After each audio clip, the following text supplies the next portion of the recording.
Another pricing strategy to consider is value-based pricing.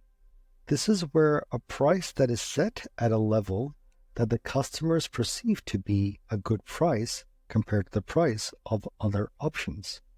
Think about paintings, for example. The cost of a painting is really subjective. The cost of the paint itself or the cost of canvas isn't much at all. However, the price of the painting really does depend on who the painter is.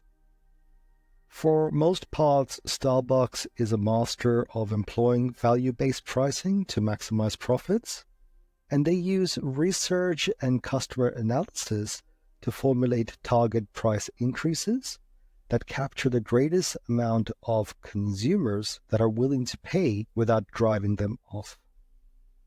Something to consider though, if you're selling something that everyone else can also sell, a commodity, then value-based pricing doesn't work well at all.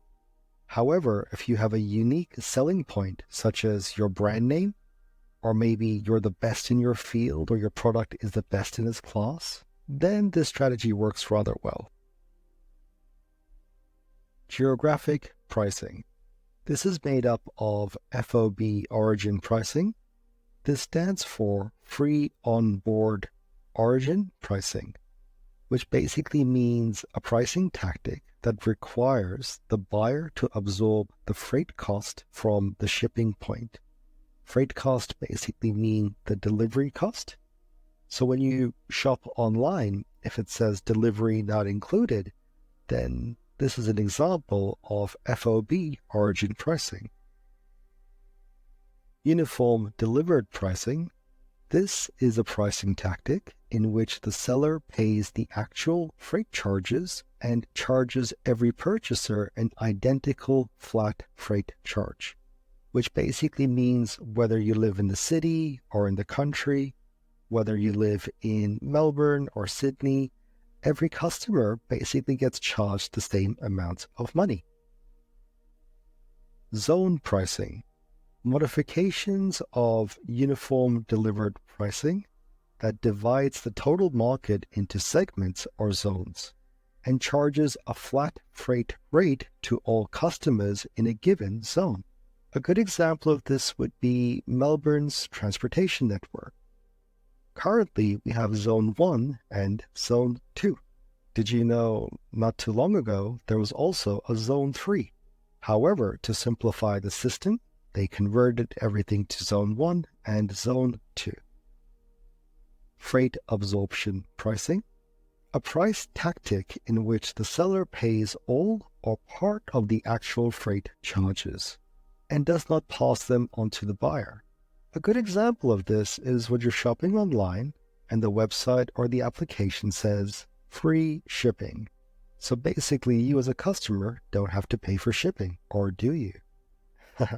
No, you don't have to pay for shipping. The chances are the cost of the shipping was probably included in the actual cost of the product. So either way, freight absorption. And basing point pricing. A pricing tactic that charges freight from a given base point, regardless of the city from which the goods are shipped. The freight cost is intended to cover the additional expenses of shipping something that is very heavy, bulky, and expensive, such as cement, steel, or automobiles. In base point pricing, you're basically charging the buyer a base price plus a set of shipping fees depending on the distance from a specific location. For example, if our factory is located 1 hour away from Melbourne CBD and you need something delivered to the city, then we will add additional costs from our factory location to the city to cover any additional expenses. However, if someone in our local area wants to purchase the same product that you wanted to purchase in the city, we would just charge them the base price.